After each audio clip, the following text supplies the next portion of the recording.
Hello, welcome back to പുതിയ video. വലിയ ഉഷാറില്ല actually, കാരണം ഞാൻ ഭയങ്കര ടയേർഡാണ്. അപ്പോൾ വീഡിയോ എടുക്കാൻ ഉള്ളൊരു ത്രാണി ആക്ച്വലി ഇല്ല. പക്ഷേ ഞാൻ പറഞ്ഞില്ലേ, നമ്മൾ സ്വയം പുഷ് തന്നെ വേണം. അപ്പോൾ അതുകൊണ്ട് ഞാൻ വീഡിയോ എടുക്കാമെന്ന് വിചാരിച്ചു. എൻ്റെ സെക്കൻഡ് വീഡിയോ ഇട്ടില്ല, ഞാൻ ജേർണലിങ്ങിനെ പറ്റിയിട്ട് പറഞ്ഞു. അതായത് ഞാൻ ചെയ്തിരുന്നൊരു ശീലം അത് റുട്ടീനാക്കിയിട്ടുണ്ടായിരുന്നു എന്നുള്ളതൊക്കെ അല്ലേ. അതിനെ പറ്റിയിട്ട് തന്നെ ഞാൻ കുറച്ച് പറയാം. പിന്നെ ഞാൻ ഡെവലപ്പ് ചെയ്തെടുത്തൊരു വേറൊരു സംഭവത്തിന് ഡെവലപ്പ് ചെയ്തു ഇൻ ദ സെൻസ്, അതായത് ഞാൻ എനിക്ക് വർക്കിംഗ് ആയി തോന്നിയത്, അതായത് എനിക്ക് വർക്കായി തോന്നിയൊരു കാര്യം എന്താണെന്ന് വെച്ചാൽ, ജേർണലിങ് തന്നെ എനിക്ക് ഇതിനെ പറ്റിയിട്ട് ഒരു ABCD കാര്യങ്ങളും അറിയില്ല. എങ്ങനെയാണ് സ്റ്റാർട്ടിങ്, എങ്ങനെ like or how is it suppose to be എന്നുള്ളത് ഇങ്ങനെ ഡീറ്റെയിൽ ഒന്നും എനിക്കറിയില്ല. ഞാൻ കുറേ കണ്ടിട്ടുണ്ട് ഈ ജേർണലിങ് ചെയ്യുന്ന വീഡിയോസ് കണ്ടിട്ടുണ്ട്, ഞാൻ നോക്കിയിട്ടുണ്ട്, ആക്ച്വലി റെഫർ ചെയ്തിട്ടുണ്ട് ഇത് തുടങ്ങുന്നതിന് മുമ്പ്. ഷോർട്സ് ആയിട്ടും ചെറിയ വീഡിയോസായിട്ടും അല്ലാണ്ടൊക്കെ കണ്ടിട്ടുണ്ട്. അപ്പോൾ അതിലൊക്കെ അവർ പറയുന്ന കാര്യങ്ങളൊക്കെ ഞാൻ ഒബ്സർവ് ചെയ്തിട്ടുണ്ട്. പിന്നെ എനിക്ക് ആക്ച്വലി ഇത് ഭയങ്കര എസ്തെറ്റിക് ആക്കാനൊക്കെ താല്പര്യം ഉണ്ടായിരുന്നു, പക്ഷേ എന്തോ എന്നെക്കൊണ്ട് കഴിഞ്ഞില്ല. പിന്നെ I just want to make it some colourful, കുറച്ച് കളർഫുൾ ആക്കാൻ തോന്നിയിട്ട് ഞാൻ റെഡ്, ബ്ലൂ, ഗ്രീൻ, പിന്നെ ഏതാ ബ്ലാക്ക്, ഈ 4 കളേഴ്സ് വെച്ചിട്ടാണ് ഞാൻ എഴുതി തുടങ്ങിയിട്ടുണ്ടായിരുന്നത്. പിന്നെ അതൊക്കെ ഓരോരുത്തരുടെ പേഴ്സണൽ ചോയ്സ് ആൻഡ് പെർസ്പെക്റ്റീവ്സ് ആണ്. And I started writing journal. And എന്താ പറയുക, അതിൽ ഞാൻ മനസ്സിലാക്കിയെന്താ വെച്ചാൽ, അതിലങ്ങനെ റൂൾസ് ആൻഡ് റെഗുലേഷൻസ് ഒന്നുമില്ല, അല്ലെങ്കിൽ നമ്മൾ ഫോളോ ചെയ്യേണ്ട ഒരു പാറ്റേൺ എന്ന് പറയുന്നത് നമ്മൾ ജേർണലിങ് ഡെയിലി ചെയ്യുക എന്നുള്ളതാണ് ഞാൻ മനസ്സിലാക്കിയത്. അതല്ലാണ്ട് അത് അങ്ങനെ എഴുതണം ഇങ്ങനെ എഴുതണം എന്നുള്ളതുണ്ടെന്ന് എനിക്ക് ഇതുവരെ തോന്നിയിട്ടില്ല. എനിക്കറിയില്ല, ഞാൻ മനസ്സിലാക്കിയത് തെറ്റാണെന്നുണ്ടെങ്കിൽ പ്ലീസ് ലെറ്റ് മീ നോ, എന്നാലേ എനിക്കും അറിയാൻ പറ്റുള്ളൂ. അപ്പോൾ നമുക്ക് തോന്നുന്ന കാര്യങ്ങൾ, അത് നല്ല തോട്ട്സ് ആവാം, ഇനിയിപ്പോൾ നമുക്ക് ഉണ്ടായിട്ടുള്ള നെഗറ്റീവ് തോട്ട്സ് ഉണ്ടെങ്കിൽ അതും എഴുതി കളയുക, അത്ര തന്നെ. അല്ലാണ്ട് നമ്മളത് ഇങ്ങനെ ഒരു ഗാർബേജ് പോലെ മൈൻഡിൽ വെക്കേണ്ട കാര്യമില്ല.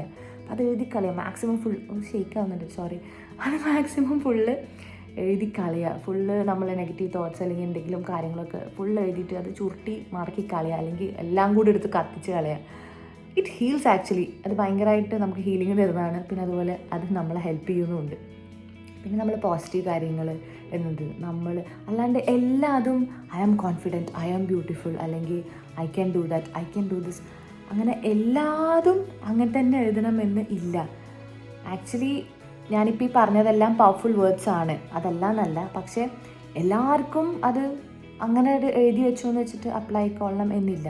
അപ്പം നമുക്ക് മൈൻഡിൽ വരുന്ന കാര്യങ്ങൾ അതെന്തോ ആവട്ടെ, ഞാൻ ഇന്നിങ്ങനെ ചെയ്തത് അടിപൊളിയായില്ലേ, അല്ലെങ്കിൽ ഞാൻ എന്നത് ചെയ്തത് അടിപൊളിയായിട്ടുണ്ട്. ഇപ്പോൾ ഔട്ട് ഓഫ് നോവെയർ ഓക്കെ, പെട്ടെന്ന് റാൻഡമായിട്ട് എന്തെങ്കിലും സംതിങ് ഗുഡ് ഹാപ്പൻഡ്, അങ്ങനെ എന്തെങ്കിലും നടന്നിട്ടുണ്ടെങ്കിൽ നിങ്ങൾ എന്ത് ചെയ്യുക, അത് പെട്ടെന്ന് ഇപ്പോൾ നമ്മുടെ കയ്യിൽ ജേർണലിംഗ് ബുക്കില്ലെങ്കിൽ നമ്മുടെ ഫോൺ എന്തായാലും കയ്യിലുണ്ടാവുമല്ലോ, അത് ജസ്റ്റ് നോട്ട് ചെയ്യുക.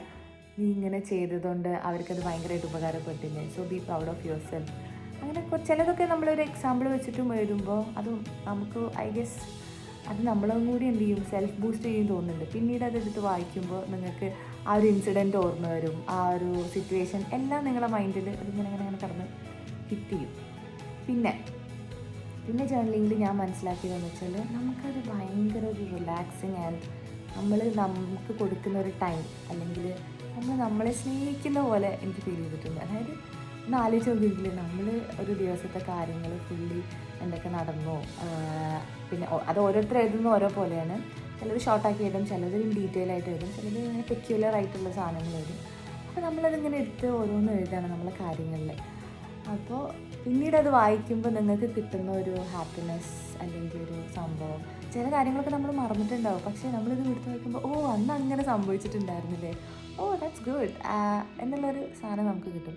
പിന്നെ ഞാൻ നേരത്തെ പറഞ്ഞ പോലെ നമ്മളെ സെൽഫ് എസ്റ്റീം അല്ലെങ്കിൽ സെൽഫ് ബൂസ്റ്റ്, നമ്മളെ ഗ്രോ ചെയ്യാൻ വേണ്ടിയിട്ടുള്ള കാര്യങ്ങൾ, അതെന്തോ ആവട്ടെ, അത് നമുക്ക് തോന്നിയിട്ടുള്ള ഏതെങ്കിലും ഒരു മൊമെൻറ്റിൽ നമ്മൾ ഭയങ്കര ഹാപ്പി ആയിട്ടുള്ളൊരു മൊമെൻ്റ് ആവാം, അല്ലെങ്കിൽ നമ്മൾ സ്റ്റിൽ എപ്പോഴും ഓർത്തിരിക്കുന്ന ഒരു പ്രൗഡ് മൊമെൻ്റ് ആവാം, അതല്ലെങ്കിൽ നിങ്ങൾ അച്ചീവ് ചെയ്തൊരു സംഭവമാവാം. ഇനി അതല്ലെങ്കിൽ നമ്മൾ ഇനിയിപ്പോൾ ഫേസ് ചെയ്തൊരു സാഡ് സിറ്റുവേഷൻ ആയിക്കോട്ടെ, പക്ഷെ അത് നമ്മൾ ഓവർകം ചെയ്ത് നമ്മളതിൽ വിത്ത്സ്റ്റാൻഡ് ചെയ്ത് നമ്മൾ ഓവർകം ചെയ്ത് നമ്മൾ ബെറ്റർ സ്ട്രോങ്ങർ ആയിട്ട് വീണ്ടും വന്നു, ആ ഒരു ഫേസ്, അതൊക്കെ നമ്മളെ ശരിക്കും അച്ചീവ്മെൻറ്റ് തന്നെയാണെന്നാണ് ഞാൻ വിശ്വസിക്കുന്നത്.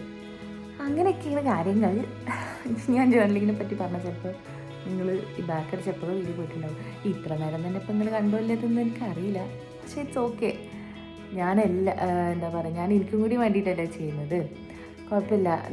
ഞാനിപ്പോൾ ഏത് കോണ്ടൻറ്റാണ് നിങ്ങൾക്ക് ഇൻട്രസ്റ്റിംഗ് ആക്കുക, എങ്ങനെയൊക്കെയാണെന്നുള്ളത് ഞാനും സ്വയം പഠിക്കാൻ. ഇപ്പോൾ സത്യം പറയാലോ, പുതിയ യൂട്യൂബിൻ്റെ അൽഗോരിതം കാര്യങ്ങൾ എങ്ങനെയാണെന്നുള്ളത് എനിക്ക് സത്യമായിട്ടും സ്റ്റിൽ അറിയില്ല. അപ്പോൾ ഞാൻ അതായത് പഠിച്ചിട്ട് വേണം ഇനിയൊരു വീഡിയോ തുടങ്ങാനെന്ന് വിചാരിച്ചിരുന്ന ആളാണ് ഞാൻ.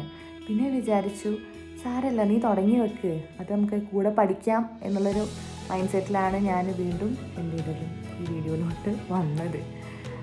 അങ്ങനെ പിന്നെ ഞാൻ നേരത്തെ പറഞ്ഞിട്ടുണ്ടായിരുന്നു, ഞാൻ വീണ്ടും ഡെവലപ്പ് ചെയ്ത്, അതായത് ഞാൻ ശീലിച്ചൊരു കാര്യം, അതായത് മോർണിംഗ് വാക്ക്, രാവിലെ നടക്കുന്നൊരു ശീലം ഞാൻ ഡെവലപ്പ് ചെയ്തു.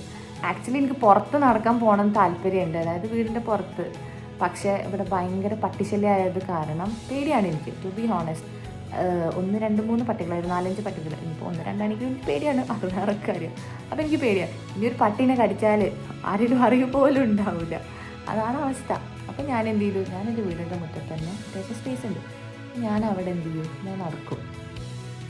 അത് ഭയങ്കര ഭയങ്കര ഭയങ്കര ഭയങ്കര ഗുഡ് ഫീലാണ്. ഞാൻ ഹെഡ്സെറ്റിൽ പാട്ടൊക്കെ വെച്ചിട്ടാണ് നടക്കുക. ആക്ച്വലി ഇത് ഭയങ്കരമായിട്ട് എന്നെ ബൂസ്റ്റ് ചെയ്തിട്ടുണ്ട് ഡെയിലി രാവിലെ നടക്കുന്നത്. അതായത് നടക്കുക എന്ന് പറയുന്നത്, ഞാൻ ആക്ച്വലി സൂര്യൻ ഉദിക്കുന്നതിന് മുമ്പ്, അതായത് ബിഫോർ സൺറൈസ് ഞാൻ നടന്നു തുടങ്ങും. ആൻഡ് സണ്ണിങ്ങനെ റൈസ് ചെയ്യുന്നത് ഇങ്ങനെ കുറച്ച് ഇങ്ങനെ ലൈറ്റ് ഇങ്ങനെ പൊങ്ങി വരുന്നതാണ്. അപ്പോൾ ഞാനിങ്ങനെ അതിനിങ്ങനെ നോക്കി നിൽക്കും. എനിക്കതിനെ നോക്കി വെക്കുമ്പോൾ അതിനും ഒരു ഭംഗി കാണുന്നുണ്ട്, എനിക്ക് സ്വയം ഒരു ഭംഗി ഫീൽ ചെയ്യാറുണ്ട്. I don't know why. അപ്പോൾ അത് ഞാൻ എടുത്തൊരു കാര്യമാണ്. അപ്പോൾ ഞാൻ അതിലോട്ടും എന്ത് ചെയ്തിട്ടുണ്ട്, വീണ്ടും വന്നിട്ടുണ്ട്. പക്ഷേ ഇന്ന് ഞാൻ നടന്നിട്ടില്ല, കാരണം ഞാൻ ഇന്നലെ ഭയങ്കര ടയർഡായിരുന്നു. ഇന്നലെ വന്ന് ഭയങ്കര ടയർഡായിരുന്നു, കാലിക്കറ്റ് പോയി വന്നിട്ട് ഭയങ്കര ടയർഡായിരുന്നു.